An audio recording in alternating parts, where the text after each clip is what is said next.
नमस्कार, आप देख रहे हैं छत्तीसगढ़ बात हमारे साथ और मैं हूं आपके साथ अभिषेक। आज बात ऑपरेशन सिंदूर की। आज सिर्फ भारत नहीं, पूरी दुनिया में ऑपरेशन सिंदूर की बात हो रही है, क्योंकि पाकिस्तान एक बार फिर बेनकाब हुआ है। निर्णायक लड़ाई छिड़ चुकी है। भारत ने पाकिस्तान के आतंकी ठिकानों पर 24 मिसाइलें दागी हैं, कई आतंकी ठिकानों को तबाह किया है। भारत में आतंक फैलाने वाले जैश ए मोहम्मद जैसे आतंकी संगठनों को भारत की सेना ने सबक सिखाया है। 100 से अधिक आतंकी अभी तक मारे गए हैं। ये आंकड़े और भी बढ़ सकते हैं।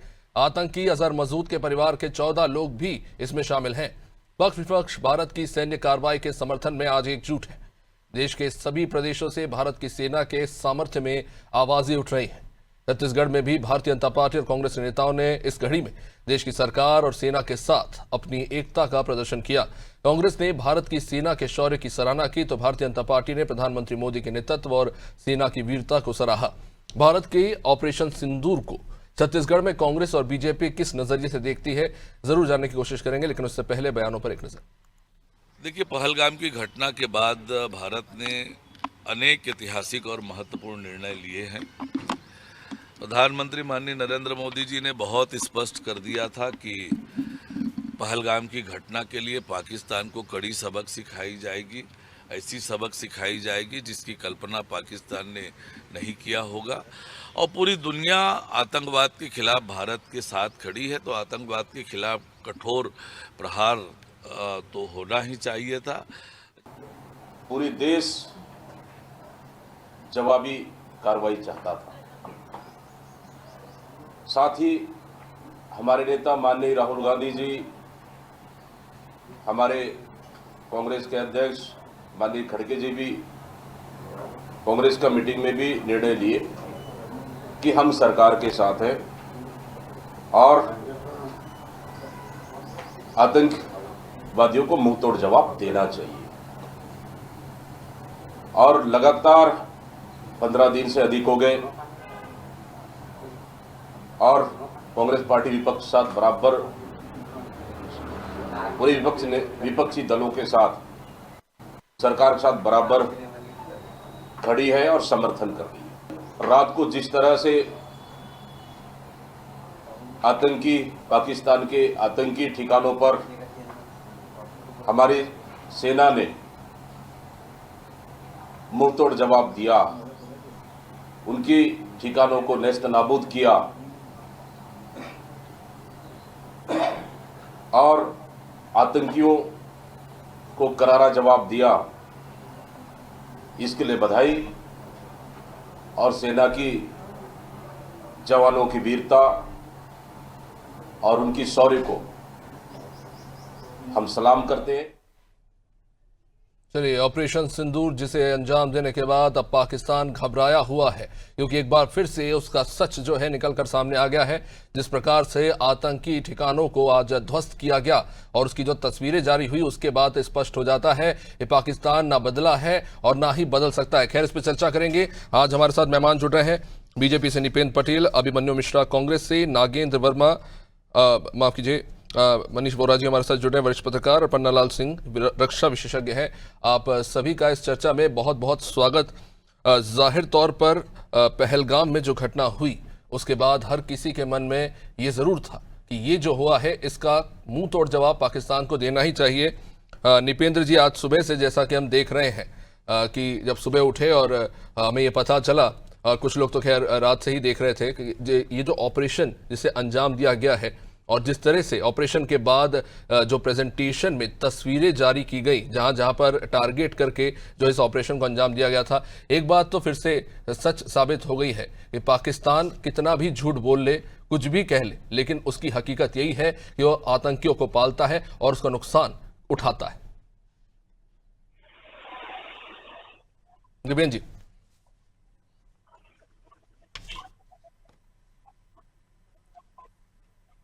निवेद जी, अब तक आवाज पहुंच रही थी? मैं सुन नहीं पाया।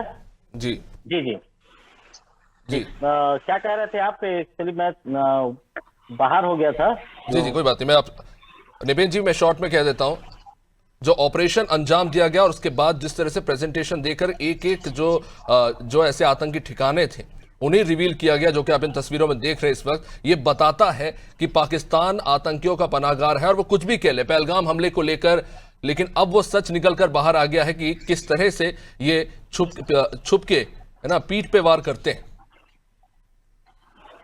देखिए, पहलगाम में निर्दोष पर्यटकों की हत्या के बाद में ये देश भर के लोगों की भावनाएं थी कि पाकिस्तान को सबक सिखाया जाए, उनके जो घर में पल रहे हैं आतंकियों को और उनके ठिकानों को नेस्तनाबूद किया जाए। और प्रधानमंत्री जी ने भी पहलगाम हमले के बाद में स्पष्ट कहा था कि हम आतंकियों को छोड़ेंगे नहीं, घर में घुसकर मारेंगे। गृह मंत्री जी और रक्षा मंत्री जी का भी बयान साथ में था। पूरे देश के लोग चाहते थे कि पाकिस्तान को ऐसा सबक सिखाया जाए कि उसे जिंदगी भर याद रहे। और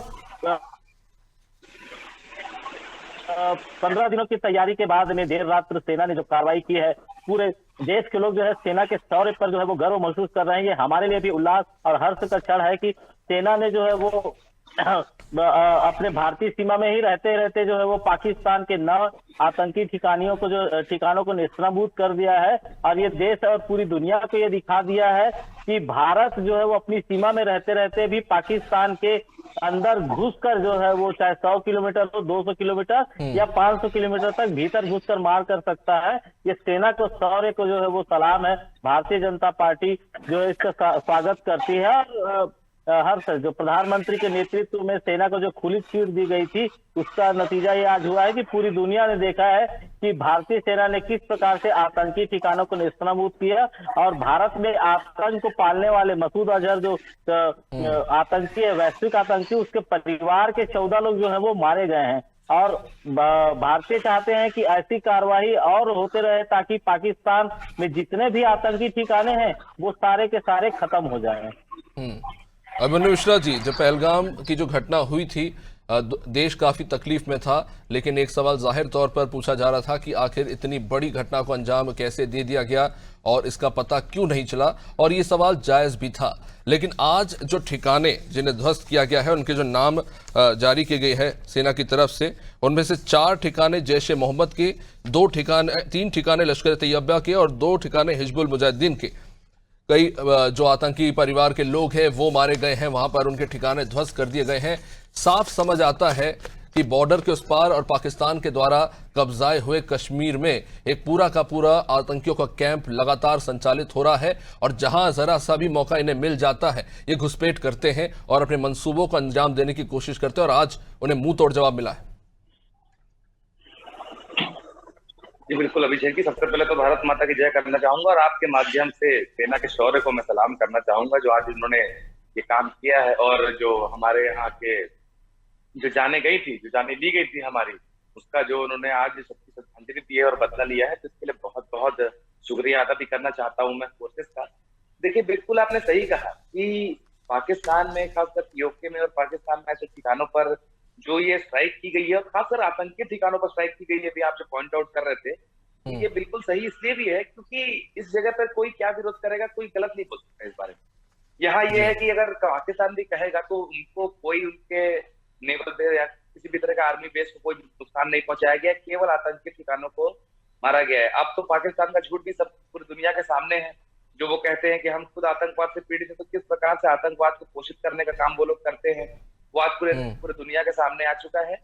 तो कहीं ना कहीं ये जो कार्रवाई है बहुत बड़ी कार्रवाई है, और इसे एक तरह से आर पार की जंग की तरह ही देखना चाहिए। और पाकिस्तान का चाहे जो भी इस पे रिस्पॉन्स हो, या मुझे तो नहीं लगता कि बहुत ज्यादा पाकिस्तान हमसे कोई लड़ने की स्थिति में कभी भी रहा है या आगे भी रहेगा।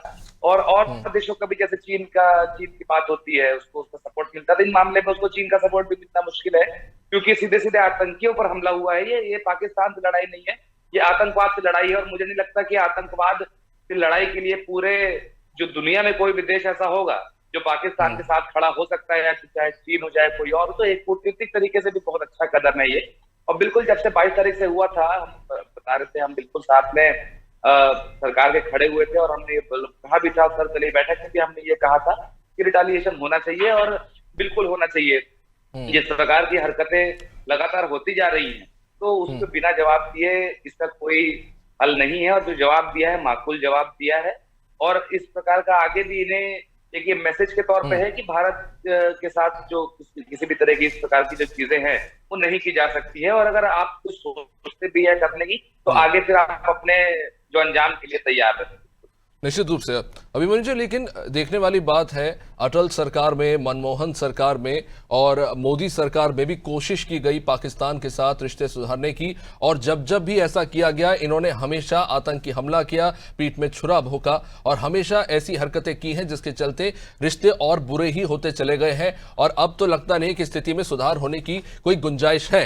लेकिन जैसा कि आपने कहा, कूटनीतिक चर्चा की पूरी दुनिया बात कर रही थी, अमेरिका भी कह रहा था, ट्रंप भी कह रहे थे कि दोनों देश हैं, बात करके जो है इस मसले को सुलझाए। क्या पाकिस्तान जैसे देश से बात करनी भी चाहिए? निष्पक्ष जांच की बात हो रही है पाकिस्तान से। चीन जो कहता है कि वो कंडेम करता है इस आतंकी हमले को, और वो दूसरी तरफ ये भी कहता है कि वो पाकिस्तान के साथ खड़ा है। एक डिप्लोमेटिक रिलेशनशिप जो चीन के साथ है हमारी, कहीं ना कहीं वही हमारे लिए एक बड़ी मुसीबत भी है कि जब भी ऐसे मौके आते हैं चीन पाकिस्तान के साथ जाके खड़ा हो जाता है। ये बिल्कुल सही बात की आपने। आज आप देखें पाकिस्तान की भी जो भाषा है उसमें काफी बदलाव आया है। अभी 4-5 दिन पहले तक वो कहते थे कि हम भी बिल्कुल लड़ाई के लिए तैयार हैं और जो भी होगा हम करेंगे। आज वो बातचीत करने को तैयार हो। मैं कुछ समय पहले सुन रहा था कि बातचीत करना चाहते हैं। तो देखिए पाकिस्तान ये कुछ ऐसा ही है जिस तरह से छत्तीसगढ़ में नक्सलियों पर अब जब उनको घेराबंदी करके उन पर अटैक किया जा रहा है तो अब वो लेटर लिख रहे हैं कि साहब बातचीत कर लेते हैं। पाकिस्तान की वही हालत है। 2 दिन पहले गिना रहा था कि कितने न्यूक्लियर बम है उनके पास, और आज कह रहा है कि हम बातचीत करना चाहते हैं। जी वही बात है। तो आपने मुझे पुरानी बातें भी याद कराई तो मुझे याद आया कि पिछली बार देश में 1971 में मॉक ड्रिल हुआ था। उसके बाद क्योंकि अटल बिहारी वाजपेयी जी के समय की बात की आपने, 2001 में भी अटल बिहारी वाजपेयी जी की सरकार ने एक बड़ा जो है ऑपरेशन सक्सेसफुल किया था, क्योंकि जब वो उस समय हम सब पे हमला हुआ था उसके बाद भी अटल बिहारी वाजपेयी ने 2 टूक कर दिया था कि बिल्कुल आतंकवाद के आर पार की लड़ाई होगी और हम हमला करेंगे, हम चुप नहीं बैठेंगे। तो पाकिस्तान की हरकत बार बार ये रही है। अभी 4 दिन पहले तक जो आप बोल रहे थे इस प्रकार की बातें कर रहे थे, अब आज ये बातें कर रहे हैं। तो सीधी सीधी बात करना चाहिए कि क्या आपके यहाँ जो आतंकियों को आपने छुपा कर रखा है, चाहे वो अजहर मसूद हो, चाहे वो अलग अलग प्रकार के लश्कर तैयबा, क्या आप उनको सौंपेंगे? क्या अगर आप उनको हमें सौंप देंगे तो फिर बिल्कुल बात हो सकती है, क्यों नहीं बात हो सकती है। लेकिन ये बात पाकिस्तान नहीं करेगा। ये सिर्फ क्या बीच बचाव करने के लिए, जब उसको लगता है कि वो बैकफुट पर आ चुका है, अब उसके कोई मदद नहीं करने वाला, तो इस प्रकार की बातें वो करा करते हैं। लेकिन अगर बात होगी तो पाकिस्तान को सीधे सीधे सारे के सारे आतंकियों को हमारे हवाले कर देना चाहिए जो हमारे यहाँ मोस्ट वांटेड लिस्ट में। जी पन्नालाल सिंह जी, रक्षा विशेषज्ञ भी हमारे साथ जुड़े हुए हैं। पन्नालाल जी, आज डिटेल्स निकलकर सामने आई है और उसमें जो प्रेस ब्रीफिंग हुई उसमें सीधा जो है बताया गया, कर्नल सोफिया कुरैशी जी ने जो बात कही कि जो हमला हुआ पहलगाम में और जो आतंकी उसमें शामिल थे उनका सीधा कम्युनिकेशन पाकिस्तान की तरफ से हो रहा था और लगातार ये लोग आपस में कम्युनिकेशन थे जहां से लिंक जुड़ी और ये जो ठिकाने हैं आज जिन्हें ध्वस्त किया गया है उसे अंजाम दिया गया। क्या लगता है पन्नालाल जी, इसके बाद क्या यूरोप अपना रुख बदलेगा? दूसरे वो देश जो कूटनीतिक चर्चा की बात कर रहे हैं, अब जब पाकिस्तान का ये काला सच सामने आ गया है तो क्या इन देशों का रुख बदलेगा? जी, मैं पूर्व सैनिक पन्नालाल सिन्हा आप सभी को बधाई देता हूं आज की कार्रवाई पे, और आपने जो प्रश्न पूछा है उसके लिए मैं यही कहूंगा कि कुत्ते का पूंछ कभी टेढ़ा है वो सीधा नहीं हो सकता, बिल्कुल नहीं हो सकता, चाहे आप उसको पाइप में डाल कर रखें। पाकिस्तान कभी भी नहीं सुधर सकता।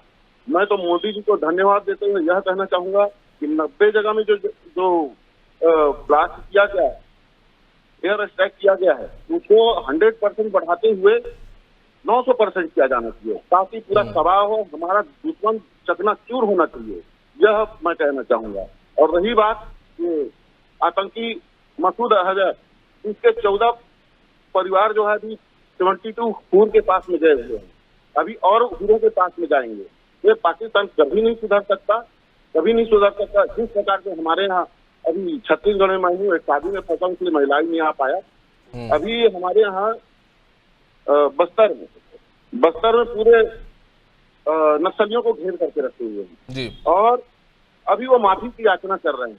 उसी प्रकार से जब तक ये हमारा पाकिस्तान दुश्मन जो हमारा देश है वो घुटने में आ करके माफी नहीं मांगता है, तब तक उसको ताबड़तोड़ जवाब देना चाहिए। निश्चित रूप से।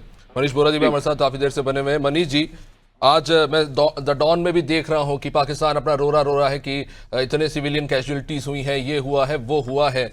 और आज जब मैंने प्रेजेंटेशन देखा जो भारतीय सेना ने जारी किया, उसमें अगर देखें तो ये जो क्रॉस बॉर्डर टेररिज्म है उसमें हमारे भारत के बीते 1 दशक यानी 10 सालों में 350 सिविलियंस मारे गए, 800 से ज्यादा घायल हुए हैं। 600 जवान शहीद हुए हैं और 1400 से ज्यादा भारतीय जवान इन क्रॉस बॉर्डर टेररिज्म, जिसके पीछे पाकिस्तानी आतंकी शामिल है, उनके चलते हमने इतनी जानें गंवाई हैं। और पहलगाम हमला जो हाल ही में हुआ, कोई भूल नहीं सकता। तो इस तरह से पाकिस्तान जब भी जवाब देने की बारी आती है तो रोना शुरू कर देता है, लेकिन आज उसका सच बाहर आ चुका है। देखिए, निश्चित रूप से आपकी बात सच है कि जब पाकिस्तान के ऊपर में कोई चीज आती है तो वो अपना रोना लेकर के बैठ जाता है। उसको इस बात का भान नहीं है कि भारत में जिन लोगों को आपने विशेषकर धर्म पूछ करके गोली मारी है, उनके साथ, उनके माँ बाप के साथ ऐसे लोगों को गोली मारी जिनकी शादी को मात्र 4 दिन हुए थे, जिसका सिंदूर अभी मांग में चढ़ा ही था और आपने उतार दिया। उनको देख करके आपको दया नहीं आती? आप जैसे कायर लोग जो गीदड़ बक्कियां दे रहे थे आज से 4 दिन पहले तक परमाणु बम की, हम ये कर देंगे, हम वो कर देंगे, वो आज क्यों दुम दबा करके बैठे हैं? उनको ये बात उस समय क्यों नहीं याद आती जब भारत के इतने सारे जो सामान्य नागरिक होते हैं वो मारे जाते हैं? आज आपको याद आ रहा है कि हमारे सिविलियंस मारे गए हैं, तो जो आप जो कर रहे हैं वो क्या है? इस बात को समझना होगा। सबसे बड़ी चीज ये देखिए, जब दर्द आपको होता है ना, तभी समझ में आता है कि दर्द क्या होता है। और मुझे लगता है पाकिस्तान जैसा देश है वो केवल गिदड़ बत्तियां दे सकता है, उसके अलावा कुछ कर नहीं सकता है। अभी भी जो कुछ वो बोल रहा है, मुझे नहीं लगता कि उस बातों में कोई सच्चाई है या वो कोई बातचीत से किसी समस्या का समाधान निकालना चाहता है। सीधे तौर पे ये दिख रहा है कि भारत के भय से उसको किसी भी तरीके से इन चीजों को टालना है। और मुझे नहीं लगता कि ये चीजें अब फैलेंगी। यदि पाकिस्तान इस तरीके की हरकतें लगातार जारी रखता है, LOC पर सीज फायर का लगातार उल्लंघन कर रहा है, लगातार गोलाबारी कर रहा है, तो उसके बाद में यदि कोई चीजें होती है तो उसके लिए उसको तैयार रहना चाहिए। निश्चित रूप से सवाल बहुत सारे हैं, लेकिन एक सबसे महत्वपूर्ण सवाल है, वो मैं जरूर लेना चाहूंगा हमारे रक्षा विशेषज्ञ पन्ना जी से। पन्नालाल जी, एक आखिरी सवाल आपसे जरूर पूछूंगा इस पर कि उरी में जो उरी और उसके बाद बालाकोट अरब ऑपरेशन सिंदूर क्या बदला है? इससे पहले इतने एक्टिवली और इतने बड़े स्तर पर ऑपरेशंस नहीं होते थे, लेकिन अब हम देख रहे हैं कि भारतीय सेना एक के बाद एक ऑपरेशंस को अंजाम दे रही है और पाकिस्तान को मुंह तोड़ जवाब दे रही। What has changed? हमला के बाद में आप देखेंगे कि एयर स्ट्राइक किया गया था, उसके बाद में पुलवामा हुआ था, अब पुलवामा के बाद में अभी पहलगाम हुआ है। पहलगाम से पहले स्थिति इतना बहुत अच्छा हो गया था क्योंकि मोदी जी ने 370 हटा लिया था और वहां पर आप देखेंगे विपक्ष के लोग जाकर के गेंदबाज खेल रहे थे कश्मीर में जाकर के। तो वहां पर क्या स्थिति, ये तो सोची समझी रणनीति के तहत ये हमला हुआ है और ये बिल्कुल बेनकाब होगा, बिल्कुल बेनकाब होगा। निश्चित रूप से बहुत बहुत शुक्रिया आप सभी का, बहुत बहुत शुक्रिया आप सभी का। माफी चाहता हूं, बीच में रोकना पड़ रहा है इस कार्यक्रम को। बहुत बहुत शुक्रिया। इस ऑपरेशन सिंदूर को अंजाम दिया गया है और जनता कह रही है कि इस तरह के ऑपरेशन की जरूरत है। पाकिस्तान को सबक सिखा